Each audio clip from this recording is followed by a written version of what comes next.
आज सालों बाद मुझे एफ एंड ओ में एक ही दिन में 11,000 का लॉस हुआ। मैं अब सारे रीज़न्स कि मैंने एफ एंड ओ क्यों ऑन किया, फिर मेरे पास कैपिटल कैसे फ्री हुई, कैसे मैं सही जगह डेब्ट में नहीं लगा पाया,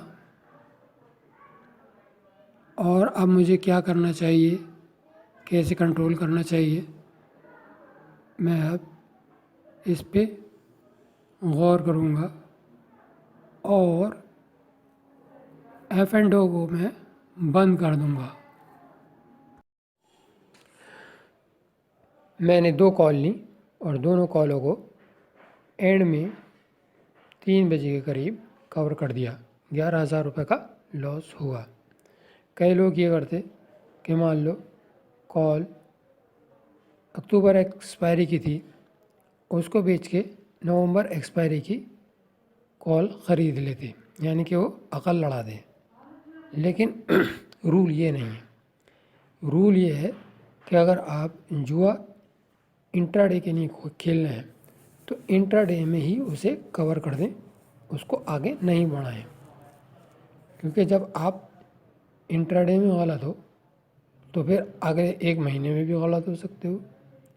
और मार्केट अगर आप डाउ के हिसाब से, डेक्स के हिसाब से कंपेयर करेंगे तो 3 साल में हमारी मार्केट 12 से 20-19 पे आई हुई है, और जबकि डेक और कैक्स सिर्फ 10% 15% का रिटर्न दे रहे हैं 3 साल में।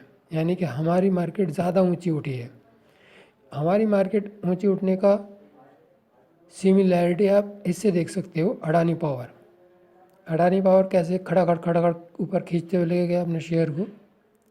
इसी तरीक़े से हमारी इंडियन मार्केट्स इलिक्विड हैं और उन्हें आराम से कोई भी खींचकर ऊपर ले जा सकता है।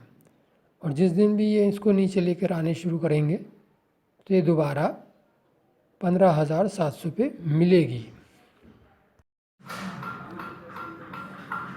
कल मैंने 2 कॉल ऑप्शन ली थी और मैं ये सोच रहा था कि इसे रोल ओवर कर दूं अगले नवंबर में के लिए, और या फिर सिर्फ 2 दिन के लिए खेलूं।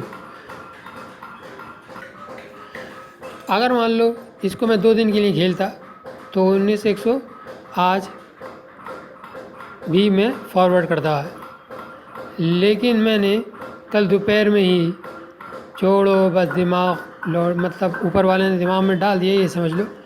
मैंने 80 रुपये पे कवर कर दिए और लॉस हुआ मुझे 11,000 के करीब। एक 220 पे और एक 150 पे ले ली थी। एवरेज कर दिया, एवरेज नहीं करते, एवरेज किया मैंने, और ख़ैर दोनों कल कवर कर दी। दिन का जुआ बराबर कर दिया। और आज रेट खोल के देखा है तो 80 से और नीचे आ गई और 10-12 रुपये पे मिल रही थी। तो ये तकरीबन अभी फ़िलहाल जो हमें पैसे बचे वो 7 पंजे 35 और 2 7,000 रुपये के करीब बच रहे हैं। और अब 7,000 रुपये के बचने के हिसाब से अगर मैं चाहूँ तो नवंबर की कॉल ख़रीद सकता हूँ। आगे दीपावली है, अब इतनी तगड़ी करेक्शन आई है तो तगड़ी करेक्शन के बाद ये दीपावली तक कुछ हल्के हल्के कवर करेगी। नवंबर की कॉल जो है तकरीबन आपकी 260 ऐसी कुछ चल रही है। लेकिन अब हिम्मत नहीं पड़ती। अब मैं सोच रहा हूँ कि अपने जुए पे और अपने नफ्स पे, अपने किस चीज़ पे क्या कहते हैं, कंट्रोल करूँ। मैंने सोचा कि मैं 19,100 की अक्टूबर वाली कॉल रोल ओवर करता हूँ और 19,100 नवंबर वाली कॉल ख़रीद लेता हूँ। अच्छा, उसके लिए क्या था कि अकाउंट में पैसे कम थे तो मुझे फ़ंड ट्रांसफ़र करने थे, उसके बाद मैं उसको रोल ओवर कर लेता। लेकिन मुझे कुछ हल्का सा हट हो गई। अच्छा, ये फ़ायदा हुआ। तो अगर मान लो जिस अकाउंट से भी आप जुआ सट्टा स्पेकुलेशन कर रहे हैं तो उसमें लिमिटेड अमाउंट ऑफ मनी रखिए, जिससे कि आप बने रहें। अगर मैं मान लो उस वक्त रोल ओवर कर देता और 360 के आसपास वो रोल ओवर करता मैं, तो आप समझ लीजिए कल से अब तक उसमें 150-160 का फ़र्क आ गया। तो एक ही कॉल पे 7,500, 2 कॉल पे 15,000 मेरे और जाते। लेकिन वो लिमिटेड सम की वजह से या ऊपर वाले के रहम की वजह से बच गए। हाँ, मुझे एक चीज़ और याद आई 25 तारीख़ में जब मार्केट नीचे आ रही थी तो आखिर में 1-2 बजे के आसपास उसने कुछ शॉर्ट कवरिंग या ऊपर वापस रिकवर होना शुरू किया। अच्छा, अगर मान लीजिए 2 दिन तक लगातार मार्केट गिर रही है तो ऐसे में शॉर्ट टर्म के मंदड़ी होने चाहिए मार्केट में, और जब मार्केट रिकवर कर रही है, ऊपर उठ रही है, तो इसका मतलब उनको फांसने के लिए, ट्रैप करने के लिए बहुत तेज़ी से ऊपर जानी चाहिए।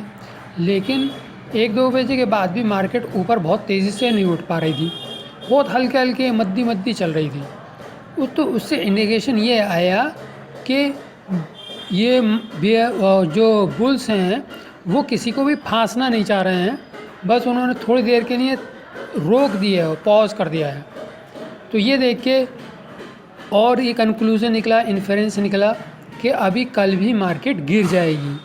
तो जब ये समझ में आया कि कल मार्केट गिर जाएगी तो मैंने जो 2 कॉलें ले रखी थी वो 2 कॉलें दोनों मैंने फिर कवर कर दी, क्योंकि इंडिकेशन अगले दिन का भी बेयरिश आ गया था। सुबह में जो इंडिकेशन आए, ग्राफ देखे और उसकी वजह से बुलिश पोजीशन बनाई थी वो गलत हो गया। लेकिन बाद में जो शाम में अंदाज़ा लगाया ग्राफ देख के वो सही साबित हुआ।